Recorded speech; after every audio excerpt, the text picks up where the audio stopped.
Coming up in today's episode of Inspire to Inspire. I never knew that online courses were a thing, or I never thought I'd be an entrepreneur, so I never expected money or success. But what ended up happening was more people liked the content I was making, and the musicians were saying, you explain music recording in a way that I understand better than anybody's ever had. The good thing was I had no other choice. I had to figure something out. So every day was kind of like a giant test. Like, let me try this content and see if that resonates. Let me try to sell this thing and see if that resonates. Only way to stand out is to be unique. And the only way to be unique is to be you, because you actually are unique. Mr. M. Dongo. Mr. Dongo. Wonderful time working with Mr. G. Mr. M. Dongo, and he is a 10X person. I love your energy. He just go like boom, boom, boom, boom, boom. It's amazing. I always love the way this man carries himself with dignity and respect. Hi everybody, this is your guy again, Munya, aka Mr. M. Danga, and I am here at the Kajabi Hero Live. Guess who do I have? My brother here, the multi-millionaire guy, who has been really helping me from a distance. I've been studying his content both from YouTube and also some of his courses way back. I think I actually get to know some of your content, I think from around 2020, by the time I was still studying actually. And I managed to actually bring him here, and I'm so excited for Kajabi Hero Live, and he is here. Brother, how are you, Graham? I'm doing great, man. Great, man. You know, I just want to know one thing. You know, you have built multi-million-dollar businesses, right? How do you maintain the calmness, being grounded, and like still being human? Because there are so many people who are making just $1,000 and they are untouchable, you know. But you are there sitting with me. Last year, I had just arrived from Africa. You actually sat with me as well. You actually gave me some great advice, and we took some pictures. How do you maintain the humanness? Oh man, well, it helps to have a wife and kids that don't think you're that big of a deal. You know? My wife's like, hey, do the dishes, you know? And my kid's like, hey dad, like I need to go shopping, get some clothes. I mean, I'm just a normal guy. But I never thought I would make a lot of money. So I'm a musician originally. I thought I would, if I had my dream, it would be that I would make it as a musician. I didn't expect to make a lot of money, but I wanted to at least make a living doing what I love to do. I didn't want to sit at a desk. So I never imagined I'd have a lot of money. So I'm kind of just a normal person. And then I never knew that online courses were a thing, or I never thought I'd be an entrepreneur. So I never expected money or success. So when it came, I think it's just still felt like a giant surprise and a huge blessing and a gift, but I don't know, it didn't really change me. And it probably helps to have a family and have a very normal, boring life at times, you know? Normal, boring life. But how did you start all this? Like, how did you really get started and start to do all these things? I was broke. I mean, I lost the global recession, right? 2009. I lost 2 jobs in 10 months, and we had just bought our first house, just had my first baby, and then I lost that second job. Wow. And I was scared, I was nervous, and I had to just figure something out. So what I thought I was going to try to do was start a freelance business recording music for bands, because I had that skill. That was the only skill I had, was I could not only sing and play music, but I could record music. So I started a YouTube channel and a blog, thinking I would put some content out there on the internet. People would hear about me through the content who didn't know me, kind of like advertising basically. It was content marketing before I knew what that was. And I thought they would see what I was doing in the recording studio and hire me. But what ended up happening was more people liked the content I was making, and the musicians were saying, you explain music recording in a way that I understand better than anybody's ever had. So can you keep making videos? Can you keep writing articles? and they wanted more content from me. And I was excited that I was helping them, but I didn't know how to monetize it. But that's what kind of got me going down the path of like, I got to figure this out quick if I'm going to spend time making videos and articles for free. Wow. So you kept on going simply because like the audience that was really indulging your content, like they were really loving it, and they're like, okay, give us more. So at some point, like especially during that time where you were actually starting, did you doubt yourself, like, oh, am I doing good enough? The whole time. Or what am I doing here? Yeah, I mean, the first 2 years, the first 18 months of my business, we were on food stamps, or they call it SNAP in the US, right? Government assistance. They paid for our groceries. It was embarrassing. It was humiliating. And so, yeah, every day, bro, I was scared out of my mind. I was like, I don't know what I'm doing. Yeah. I don't know if this content's going to work. I don't know how to sell anything. Yeah. I don't know if anyone's going to listen. Yeah. But the good thing was I had no other choice. I had to figure something out. So every day was kind of like a giant test. Like, let me try this content and see if that resonates. Let me try to sell this thing, see if that resonates. And so, yeah, man, I was scared. I mean, it took us probably 2 years till we actually made enough money that it replaced my old salary. Wow. And I felt like, oh, wow, we're not rich, but like I'm making what I used to make with a job, and now I'm at home. So that was the first time I could like breathe a sigh of relief. Wow. Because like so on my side, at first I was not even believing myself. Yep. And well, to be quite frank, I wouldn't buy me. Yeah. But yeah, like I wouldn't really buy me. But what surprised me, because I used to run my business from event after event, so what really surprised me was that on each and every event, yet I am still saying that, you know what, Munyan, this is it, you done.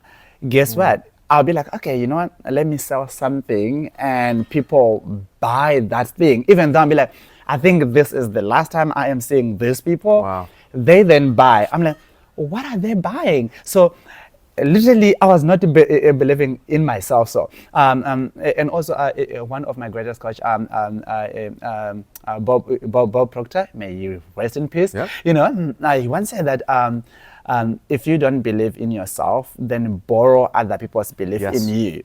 Yes. What's your take on that? Because this really affects everybody, especially those who are still starting to run their own businesses. Yeah. Like we are the enemy of ourselves each and every day. Yeah. So how did you deal that's with a real that? problem. Yeah. And to be honest, I've been doing this 15 years, and I still have to fight that battle. Like, do you? Oh yeah. Like, you have more history of like, okay, I can add value, I can serve people. Yeah.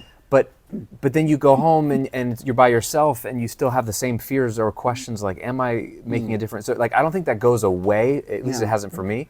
I've gotten better at it. But so like, we're at this Kajabi event right now. Yeah.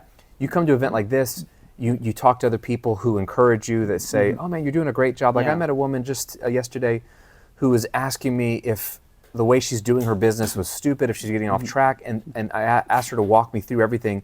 And I said, you're doing textbook the best way you could grow this business. You're actually right where you should be. And you could see like the weight coming off of her shoulders. And all she needed was someone to say, I think you're doing a great job. Oh, and then that belief comes in. Validation. So yeah, I think we need validation. We need encouragement. The problem is there's a million people, especially in this space, that will tell you how you could run your business or make money online. And there's all of them work. Yeah. But just because someone says you should do it this way doesn't mean you should do it this way. So you have to be careful what advice you're listening to, because you have to trust your gut. But I remember when I got started, and again, I was in the music space, my first business, there was a big music producer who was creating courses as well, and he found my stuff, and I was a small channel, a small blog, but he reached out to me on email and said, well, I want to get on a call with you. He said something, he said, I think you're really smart, and I think you have great intuition, like you have a great sense of what people want. Oh yeah, yeah. And just talking about borrowing someone else's belief, like that was the first time, I mean, because he was doing big records for Jennifer Lopez and big artists, and I was like, you think I'm smart? Like, you think I have good intuition? Like, that gave me some self-confidence. Like, if this guy believes in me, maybe I'm onto something, or maybe I have some natural ability. And so sometimes you do need someone just to pour some belief into you.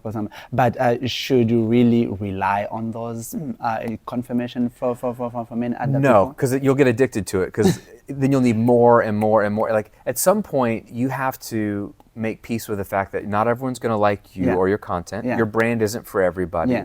But give yourself permission to pick the one type of person you want to serve that you can most powerfully serve. And my friend Rory Vaden, he has a great brand called Brand Builders. They help personal brands. He's got a great podcast, the Influential Personal Brand Podcast. But one of his famous lines is, "You are most powerfully positioned to serve the person you once were." Oh, wow.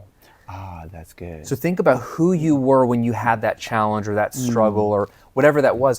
You can always serve that person and more people like them. And so that's going to give you confidence. There's people I can't serve, but I can serve the person who was struggling to start an online business because I was that person. I can serve the person who got successful online but then was burning out and getting tired or bored or plateaued because I was that person. So I can't serve everybody, but if I think about that person I once was, I can have confidence serving them, and you need that for yourself. Wow. Yeah, because, you know, oh my goodness, this is so good. You know, the main reason that really caused me to actually start my own business of actually helping other people was because, like, so at first in my network marketing business, but this is where I actually started.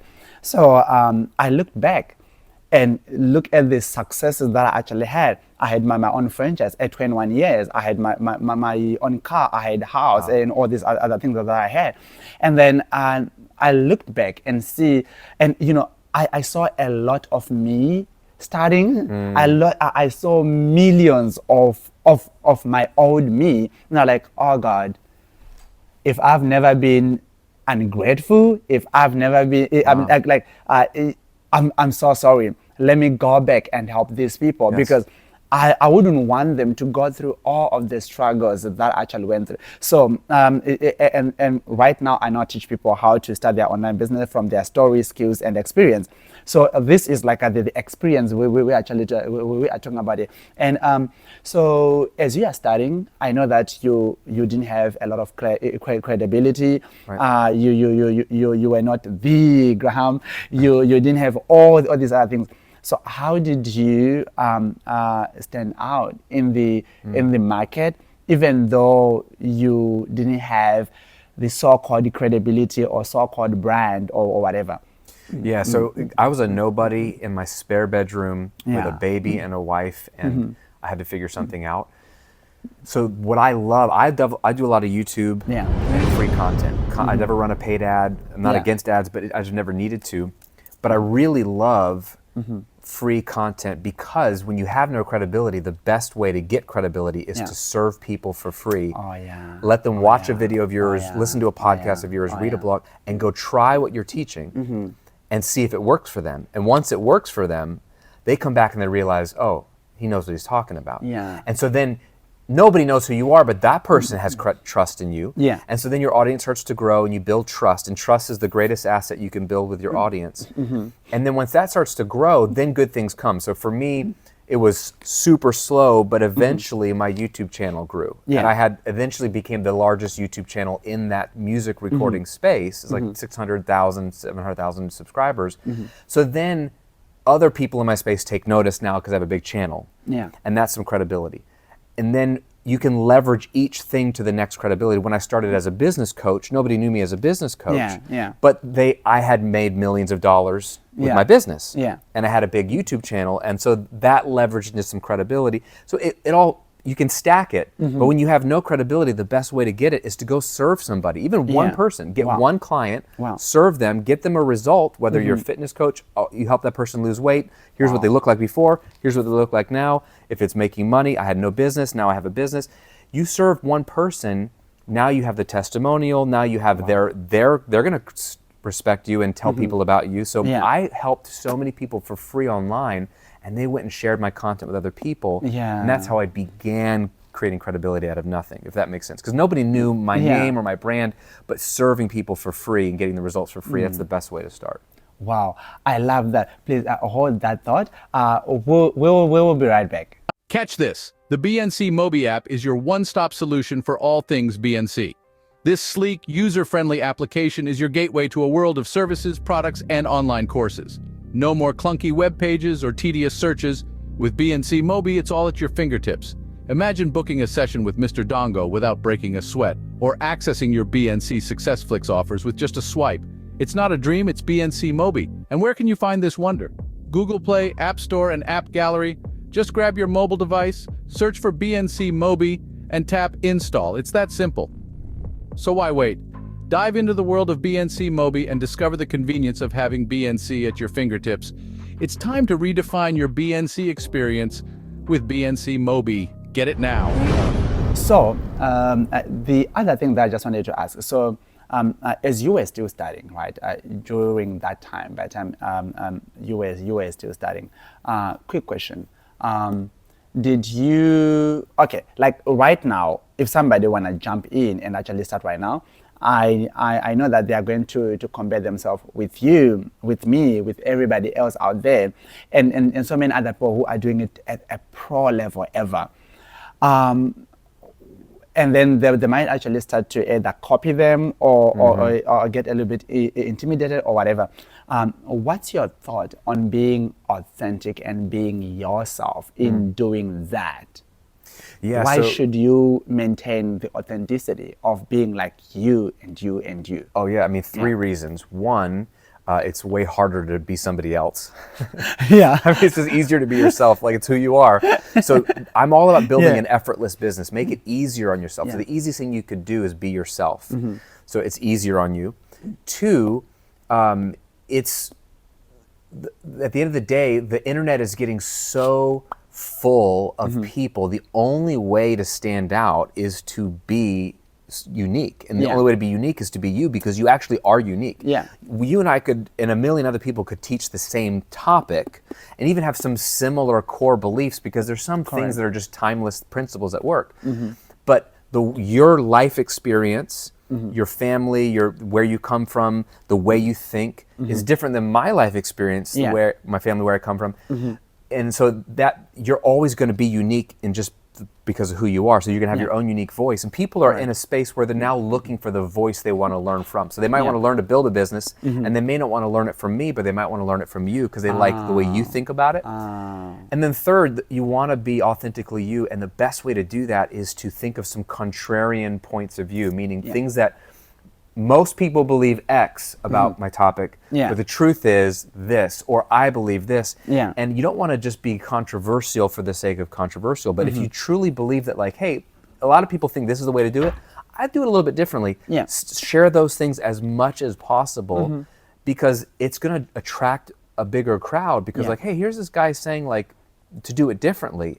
And that, as long as you actually believe that to be true, it's going to help you stand out and be yourself and be authentic. So it's what works, it's what people want, and it's the easiest thing to do. Wow. I can't remember who actually said that, be yourself because everybody else is taken.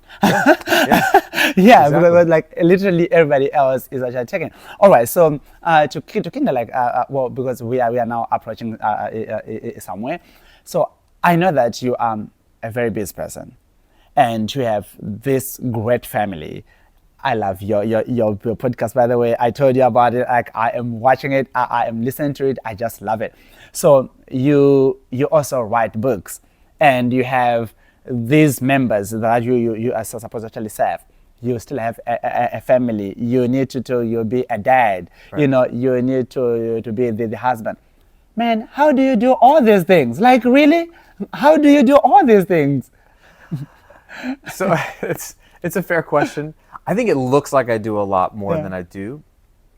So, I mean, to me, the business is fun. I love my work. I love my business, but it was always secondary to my family. So the only reason I started a business was because I needed to take care of my family. So I think entrepreneurs look at their weeks wrong. They look at what they have to do for their business, and they try to fit in their family. They try to fit in exercise or the things that they want, the fun things they want to do. So all the hobbies go away, your health goes away, your relationships fall apart for the sake of the business. You have to flip it upside down. So you got to look at your week and say, what is most important for my family? So I look at four things: family time, if you have a family, and if you don't have a personal family, if you're not married with kids, then like your extended family, your friends, like Yeah. You need relationship time. Yeah. Is there time in your week where you're Yeah. spending time with other people? Yeah. Personal time. What do you love to do? Like, is it a sport? Is it, I love to read books. I want to make sure there's time for me to read. I like to exercise. Make sure there's personal time, because that fuels you. That helps you Yeah. become more of you, which, going back Correct. to being authentic, is Correct. important. Then you need the actual money-making time, the rain-making time. Now, what's interesting about this is most business owners, especially ones that are actually established, they don't actually know what makes the money. They do a lot of stuff, Yeah. but only a small percentage of it actually moves the needle. So I've learned to evaluate everything I'm doing and eliminate the 80% of it that's not doing much, and just do the 20% that's doing a lot. So, for example, I don't post a lot on social media because it doesn't move the needle. Yeah. But I will create one piece of long form content a week, like a video podcast, and I make sure that I have a lead magnet and an automated funnel that sells something, and I have recurring revenue and upsells. I have the things that I know make the move the needle. So I spend a little bit of time doing those things. And then the fourth thing in your week, your dream week, needs to be thinking time, creative time, where you're thinking ahead. What's coming down the pipe that I want to do differently? Do I want to pivot? Do I want to write a book? Do I want to launch a new product? Do I want to spend some time looking at my data or my analytics, to see what's working? You need to make that time. So those four things: family time, personal time, money-making time, ideating time. Only one of those four is really driving the business in the short term.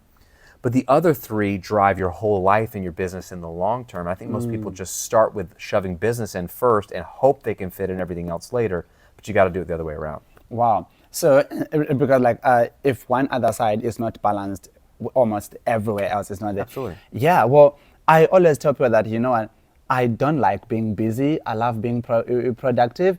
So I'd rather be productive just an hour a day and either be in bed the entire day. Sure. It's fine, but it's totally fine by me, because if I do something that is productive that day, then I'm okay. So so you don't find yourself in that space, right? Of actually being busy each and every time and not being productive, because a lot of people as well, we then become so much overwhelmed by some other activities that are not really supposed to be done by us, just like what you mentioned. Thank you, Joshua, for mentioning that. Then just to wrap up, can you tell me a little bit about your new book? I love that. Thank you. So the newest book is called Rebel, Find Yourself by Not Following the Crowd. And I think it's not a business book, which is kind of different for me, but it really is, it's a you book. So I think people are frustrated in life because whether it's in your family, your work, whatever, because you're operating out of the way you were designed. Yeah. I believe that there's a designer. I believe you were designed a certain way by God, and it's so much easier to be you. And so the book is well, we don't know who we are because we're too busy being a husband, father, business owner. I don't have time to figure out who I am. So it is like a coaching session in a book to figure out who you are, what you love, what lights you up, and then give you a framework that spells out the word rebel. It's a 5-part framework to figure out what dreams you want to pursue, how to pursue them, how to make them a reality. And really, if everyone's going one way, let's just even take business. A lot of businesses look the same online because everyone's copying everybody. But do we want to do what everyone else is doing if the reality is most of those business owners aren't very profitable and they're stressed out? I don't want either of those. I want to make lots of money and have no stress. So maybe we have to do something different. And so we want to go the other way from everybody else and not be like everybody else. And so the book helps you figure out your unique way of doing life, and that can include your work and include your family, and give you the permission to be yourself and figure that out. Wow. So being authentic, it's very important, but you cannot be authentic if you don't know who the hell you are. That's it. And you cannot do what you love if you don't know who is you, like who you are. Yep. So you might end up doing something that the society think that this is good, or that my family think is good, or my culture, or Americans, or whoever, but not you. That was so deep. Graham, thank you so much for creating time to come and actually sit here with me. I know you are supposed to be networking out there and actually meet some other great people, but thank you so much. I really appreciate you taking time to come and talk to me. I cannot wait to be with you again on another episode sometime. Yeah. Yeah. Thank Thanks you for so having much. me, yeah. I really appreciate it, man. I really appreciate it. Cheers. Great. Thank you so much, guys. I hope you actually got some value out of this. Stay tuned for more. Thank you. Mr. M. Dongo. Mr. Dongo. Wonderful time working with Mr. G. M. Dongo, and he is a 10x person. I love your energy. He just go like boom, boom, boom, boom, boom. It's amazing. I always love the way this man carries himself with dignity and respect.